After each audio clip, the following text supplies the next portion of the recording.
Shalom, dear friends. This is Rabbi Yehudah Glick from Shalom, Jerusalem, speaking to you and studying another lesson of Temple Mount Torah. And I really want to share with you one of the books that I so much adore. And now is the time. We are approaching the holiday of Purim, the book of Esther. The story of the book of Esther. And what is the message the book of Esther is coming to teach us in this month of Adar, the month of happiness, the month of joy, the month of feeling God's presence? So I want to just read with you my insights and understanding of the story of the book of Esther. And I'm sure there are many ways to study it, and there are many different points of view. So, but join me. The book of Esther, which takes place in Persia, in the time where the people that the story is talking about are not in Israel, even though at that time there was a Jewish settlement here in Israel, and as a matter of fact, the temple had been rebuilt. But the story of Esther talks about the people, the Jews who were living in exile.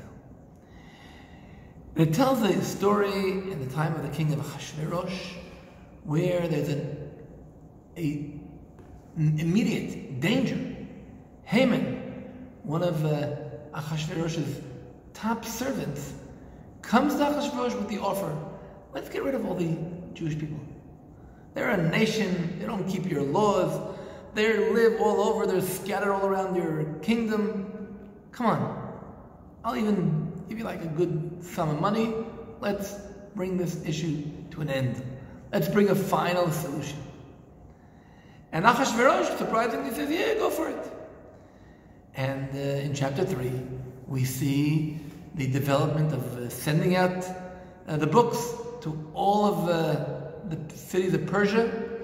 That in 11 months from now, in the 12th month, in the 13th day of that month, all are obligated to kill all the Jews in the Persian kingdom.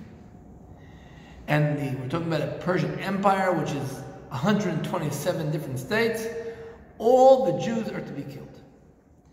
And of course, this brings the Jewish people into mourning, and we see Mordechai going out wearing a sack, putting ashes on his head, and calling out for prayer. And the story of the book of Esther is how this terrible order, royal order, was eventually not demonstrated. As a matter of fact, the people of the Jewish people were given the permission to protect themselves, because once the letter signed by the royal stamp came out that the Jews can be killed, you can't cancel that. So what Ahasuerus does, he allows them to stand and protect themselves and protect their lives. Now, that's the story.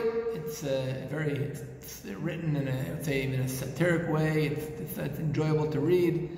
And but the question I want to understand is, besides, yes, we were saved, there was a terrible danger upon the Jewish people, and we were saved.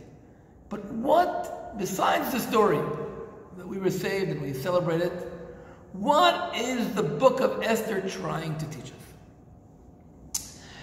And very often, most people try to say, and it's really based on the fact that God's name is not mentioned once in the entire book of Esther. It's the only book of the Bible that God's name is not mentioned at all.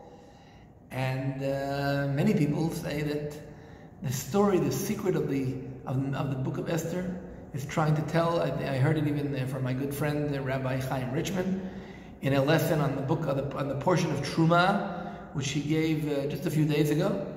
I heard him saying that the story, the message of the book of Esther is that though everything seems like happening by coincidence, random, just like a random event after event, but actually it's all God pulling the strings. And we cannot take it for granted that it's going to happen, but we should know that, as a matter of fact, he says, the more God's name is not there, the more God is actually pulling the strings. And if that's the story, I would say that probably the turning point of the book of Esther takes place in chapter 6, when suddenly, by coincidence, so-called, Achashverosh can't fall asleep. And he says, come on, bring me, by coincidence, he says, bring me the book. Let me see if there's anybody I owe a good favor for. And by coincidence, of course, it was found, written, that Mordechai had denounced Bigtan and Teresh, those are two servants of the king that had once tried to assassinate the king. And then, by coincidence, Haman was in the courtyard, and by coincidence, the king asks Haman, what are you doing here? Haman said, I built there a tree, I want to hang Mordechai on. He doesn't tell him, the king that, but the king says to him, by coincidence, of course, what should be done with the guy that the king really adores and owes him something, and Haman thinking, sure, that's definitely me. And he says, take him, ride him through the city on the horse, the royal horse and the royal crown, and announce to everybody, this is what happens to the person that the king loves, adores. So Achashverosh immediately says, do that to Mordechai. And by coincidence, of course, it was that moment where the Haman had come to tell the king and ask the king permission to hang Mordechai. And here we see the hand of God. So according to this explanation, I would say the turning point of the book of Esther takes place in chapter 6, where by coincidence so many things happen one after the other, and the story of the saving of the people of Israel. But I believe that this is not the main message of the book of Esther. Yes, God's name is not mentioned here, and God is here. We see his fingerprints in every single part, every moment in the book. But I believe that the real message of the book, or the strongest message of the book, brings us to a different turning point. Chapter 3 tells us about Haman's decision and how he shares it with the king, and how the king gives him permission to do it. And that's really the story. But chapter 4 tells us a different story. Chapter 4, Haman is not mentioned, Achashverosh is not mentioned, nobody is mentioned. It's a dialogue between Mordechai and Esther. And in this story, Mordechai goes out in the street, he tears his clothes, and Esther heard the news that Mordechai is sitting in the gate, in the courtyard of the kingdom. That's pretty much where the government sits. And Esther's shocked. He can't sit there in ashes and sack. And she sends him clothes, and he refuses to take the clothes that she sends him. And they like correspond between each other. And suddenly he says to her, Esther, you have to go to the king and tell him to cancel this terrible law, this terrible announcement. And Esther says to Mordechai, are you crazy? I can't, you know that there's a law here in this country. If I go to the king without being called, I'm endangering myself. The king can kill me. You know, you saw what happened to Vashti when she was told to come and she didn't come. 1, 2, 3, she was gone. You want me to endanger myself? You crazy? And Mordechai says to Esther, yes, don't even dream that you came to the palace of the Achashverosh to get away from your nation. Because if you do, don't worry, God will find his way to save the nation. But you will be finished. And then, chapter 5.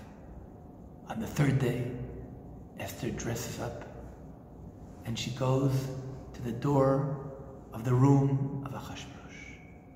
And Achashverosh is sitting there, and she's dressed with her royal clothes, and he picks up his head and he looks at her. And that is the moment. He can say, what are you doing here? I'm going to kill you. But instead, he looks at her and he says to her, Wow. He extended his golden scepter, and she had won his favor. Well, what a story.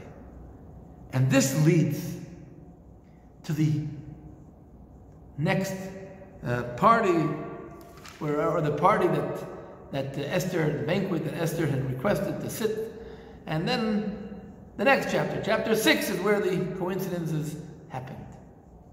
What is happening in chapter 4 and 5? And I think here we see the secret of the book of Esther. Yes, God is pulling the strings in chapter 6, but chapter 4 and 5 are no less important. If you recall, when Esther was taken to Ahasuerus, Mordechai had told her something. Don't share with anyone. Don't share with anyone your national identity. Don't disguise who you're coming from. It's a secret. Never share it with anyone. Why did Mordechai tell her to do this?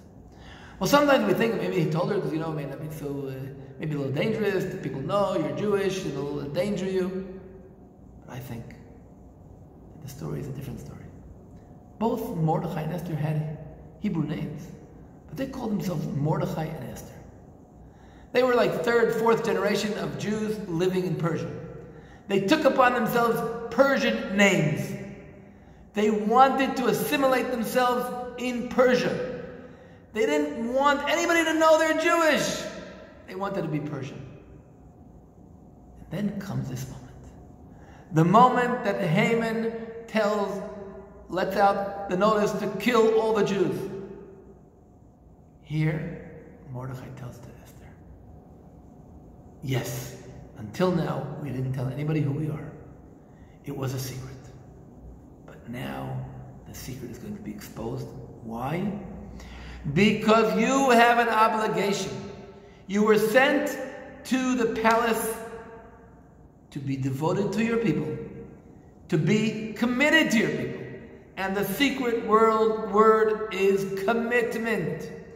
It means even if a moment where you're going to have to endanger yourself, but you are there for the sake of your nation. And yes, Esther says, as she concludes, the last 2 words of chapter 4. She goes, last 2 words of the verse, the second to last verse. V'kasher avadati. And if I am to perish, I shall perish. Meaning Esther takes upon herself that she will go and tell the king who she is. And even if for the price that she may endanger herself, for the sake of her people. And she does it, and only then do all of these coincidences happen one after the other. Yes, earlier there was a coincidence. Esther was taken to the kingdom, to the king's house. She was chosen. These are all things that God had prepared in advance for sure. But they could have gone away. I mean, she could have lived the rest of her life in the palace with nobody knowing who she was. And she would have gotten away with it. And she would have been saved. But when she realized the need to be committed for her people, when she realized that maybe this is the moment she's here for, she gets up and she does what has to be done. She tells to Mordechai, make sure to pray for me. Fast, and I will fast, and it'll be a prayer to God. But I am going to take the risk of my life for the sake of my people. When that happens, God gets involved and makes sure all those coincidences happen and the people of Israel are saved. When I take this book and look, and I see modern times, many Jews living in different countries, trying to assimilate, trying to not to stick out. But the book of Esther is telling them, don't forget that there's a moment of commitment.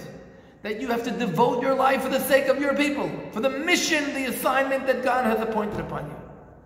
Esther, the word Esther in Hebrew also means hidden. God's hidden. But Esther is a Persian name. It comes from the word star, or it comes from the Persian god even, Ashtar. But Esther here says, I am going to stand for the sake of my people.